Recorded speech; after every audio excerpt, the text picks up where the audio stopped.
first grade readers, Mrs. Gummo here. I'm really excited for another week of reading lessons together. If you can believe it, we are on the final bend of this character unit in reading.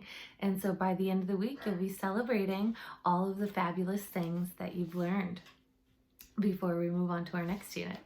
You know, I was thinking about how we were talking about fortune cookies last week. And you know, when I go to a Chinese food restaurant or I get takeout, after I open up my fortune and I read it, do you think I just throw it away?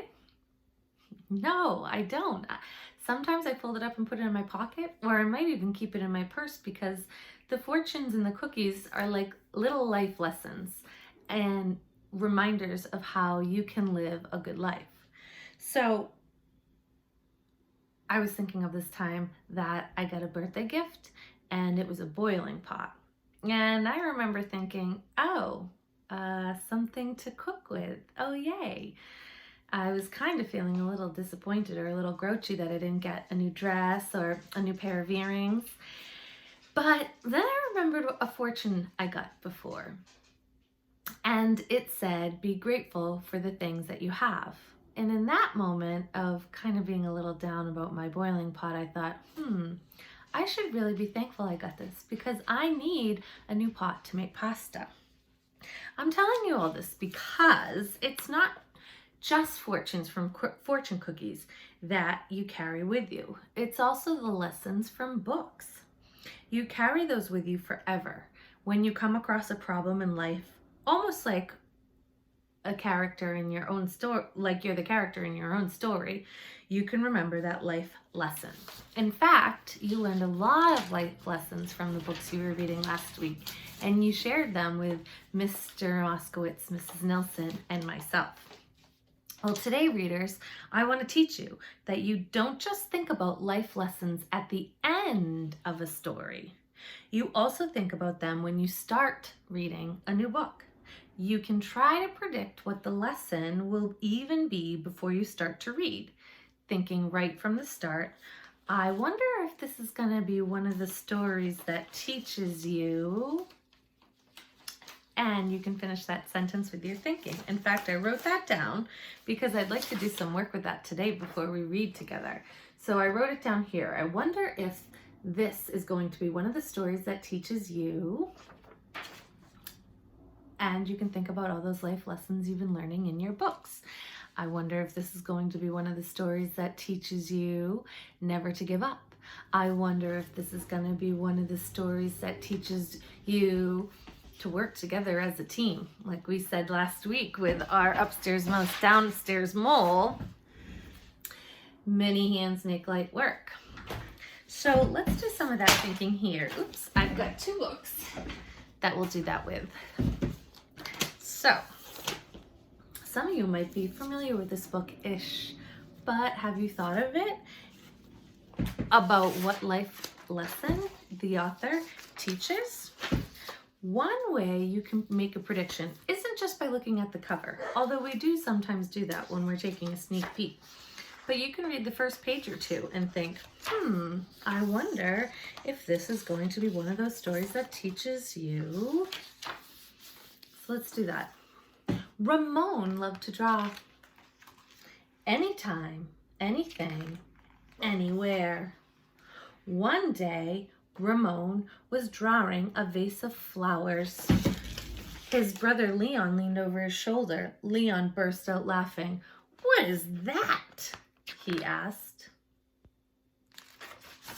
Ramon could not even answer. He just crumpled up the drawing and threw it across the room. So just reading the first few pages, readers, what do you think the life lesson in this story is going to be? I wonder if this is going to be one of those stories that teaches you. What are you thinking? Never give up? Maybe. Try your best, forget the rest? Good thinking, readers. Let's try it with Frog and Toad Are Friends. We did read one of the short stories in this book last week, but I have another one I want to do this thinking with from Frog and Toad called The Letter. So I'm going to read a few pages, and I want you to make a prediction about what you think the life lesson in this story will be. The letter. Toad was sitting on his front porch. Frog came along and said, "What is the matter, Toad? You are looking sad." "Yes," said Toad, "this is my sad time of day. It is the time when I wait for the mail to come. It always makes me very unhappy." "Why is that?" asked Frog. "Because I never get any mail," said Toad. "Not ever?" asked Frog. "No, never," said Toad. "No one has ever sent me a letter. Every day my mailbox is empty. That is why waiting for the mail is a sad time for me." Frog and Toad sat on the porch, feeling sad, together. I'm going to pause there, readers. What are you thinking the lesson in the story might be? I wonder if this is going to be one of those stories that teaches you working together as a team is the best way. I wonder if it's going to be always look on the bright side. What do you think, readers? Those are some really good thoughts and ideas. Do you see what we're doing here, my friends? Before we even begin to read, we're thinking about and wondering about what the life lesson in the story is going to be. Readers, you don't need to wait until the end of the book to think about those life lessons. You can start thinking about what the story might teach you right from the start. As you read, you can think, I wonder if this is going to be one of the stories that teaches you. Then you can keep those ideas with you as you keep reading. And then after you do finish, you can check in with your predictions.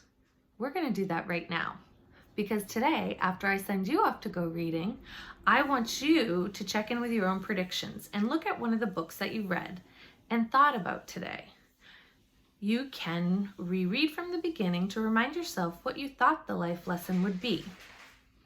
And then at the end, think, what was the lesson? Did you confirm that you were right? Did you completely change your idea? Or did you just kind of revise it a little bit? Let's see. I remember thinking that at the beginning of the letter that this might be one of those stories that teaches you always look on the bright side of things. Let's read and see if that prediction's right. The letter. Toad was sitting on his front porch. Frog came along and said, "What is the matter, Toad? You are looking sad." "Yes," said Toad, "this is my sad time of day.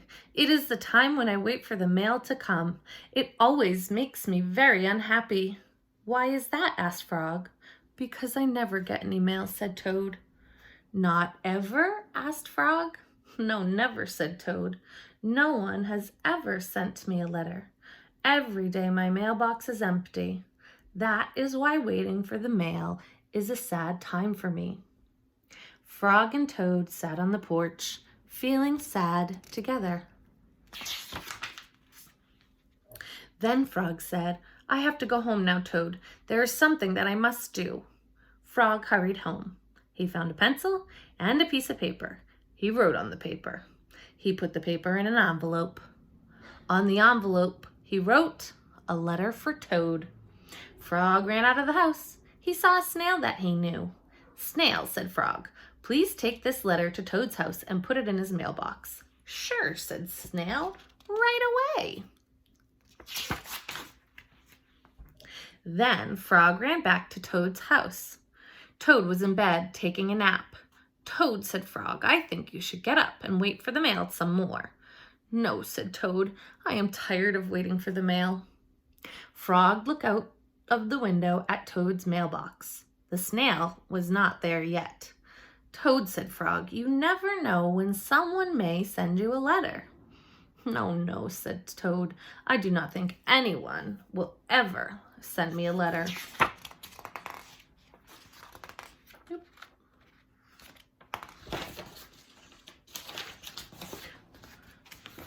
Frog looked out of the window. The snail was not there yet. But Toad, said Frog, someone may send you a letter today.